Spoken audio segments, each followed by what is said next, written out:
Hey, welcome back. So I had a lot of questions the internet couldn't answer for this rather new product from Rough Country, so I did it myself. But 36 3/8 is the measurement I get on the front before adding the weight. But here's everything it comes with. Ignore those two D-ring mounts. Those fell in my box somehow, and I'm running a Warn Evo 10S winch. I love them. So let's talk about this.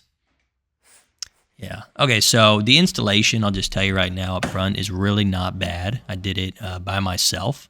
And you can too. You're going to need a jack. But yeah, some basic unplugging of wiring and some basic removal of things. I never broke one clip or anything like that. So yes, you will cut one thing, and it's this lightweight cross member that just supports the skid plate. We're going to paint over it. And that's if you're TRD off-road. That's not the same for all trims. Okay, I wanted to cover a few facts that I learned in the process of doing this. So overall, not difficult to do. In the wire management phase, I've been taking my time. I really like the design so far. Now, something to note, Rough Country, of course, does not tell you what winches fit and what don't. One, because there's a billion out there.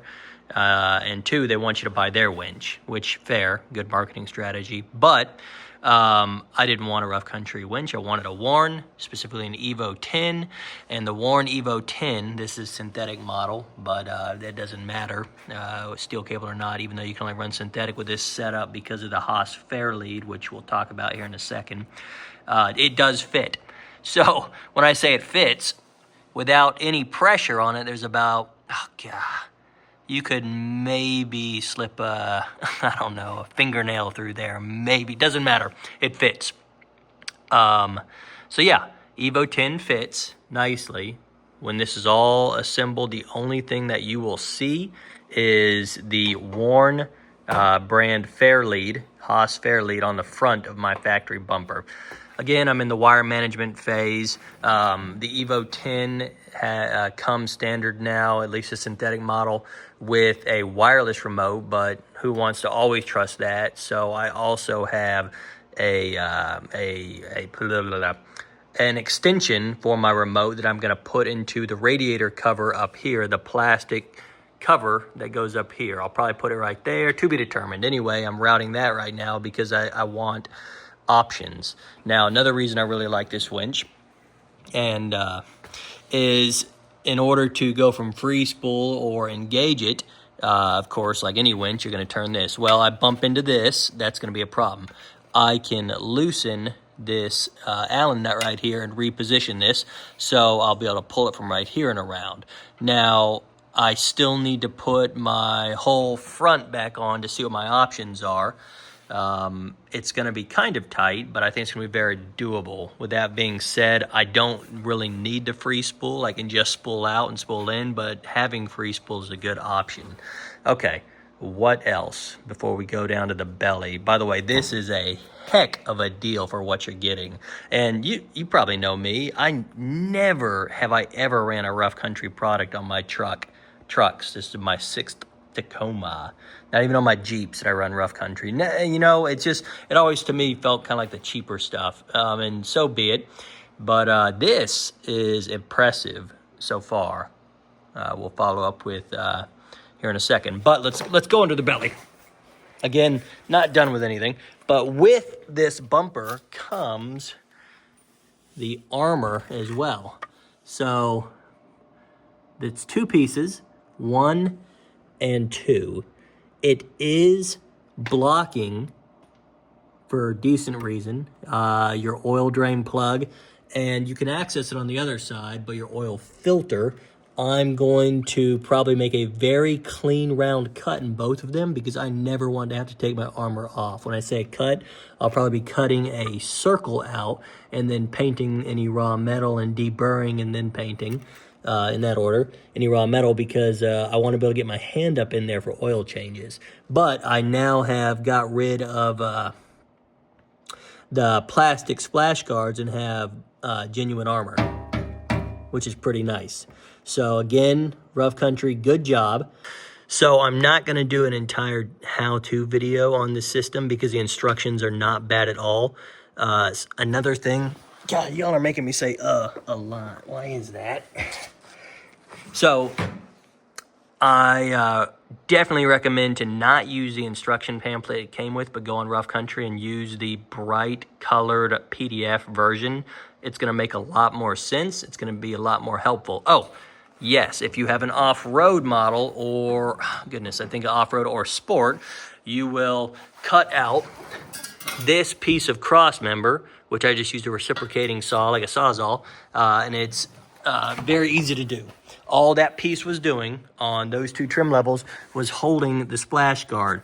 And to see where it came from, it was cut from here and then on the other side over there, and then I just quickly hit it with some spray paint to prevent rust. But all that's doing is freeing up room for the armor right here. So definitely a good trade. You're not reducing the integrity of anything. It just used to hold the old splash guard. Yes, no loss there. So let's do a walk around real quick.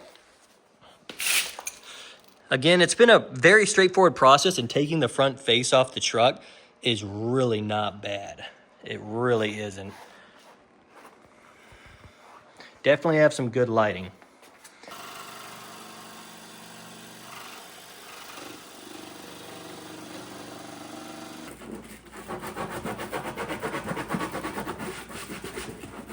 One more thing I keep forgetting to mention, one more thing I keep forgetting to mention is in this adapter right here, I put a little dielectric grease around the inside of it just to help prevent water intrusion. Now, this is a rather dry area on the truck, but, you know, let's just be safe. Of course, winches are meant to get wet, but we want this to last. So yeah, dielectric grease on the inside of this, not directly on the pins, just around the plastic that surrounds the pins.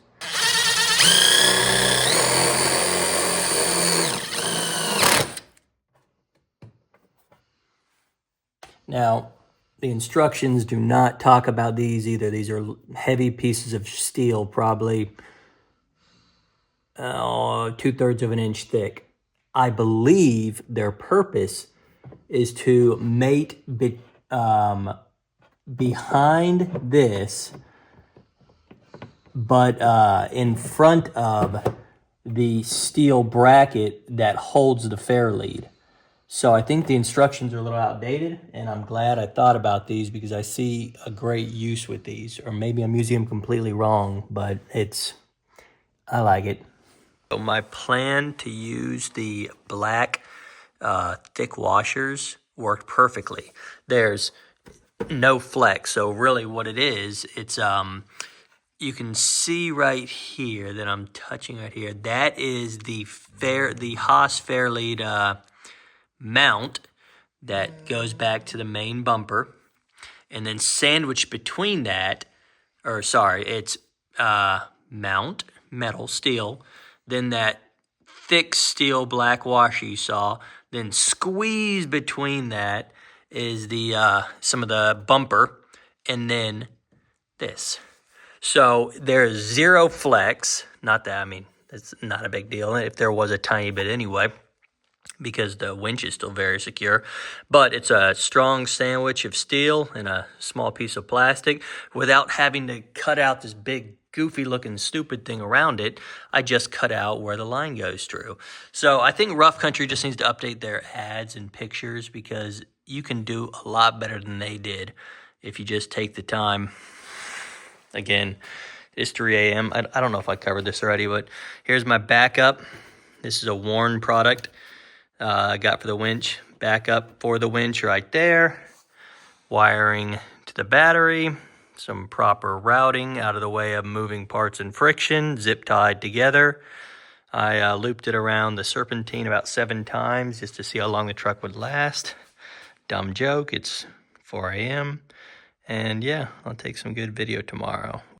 So the height is pretty much unchanged, which is great. But in this last snowy video, you'll see a quick clip of at the end. My truck is actually lifted about 1 1/3 inches, which I'll go over in another video. All right, let's talk about what was removed. The 2 splash guards, the diff cover, and the front splash guard. This piece of plastic, which is nothing more than maybe a little bit of air dam. This piece of cross member sliced off. It just used to hold the old skid guard, skid plate, splash guard, whatever you want to call it. Man, it's 4 a.m. And then this big old guy. Look at all that aluminum. That's got to be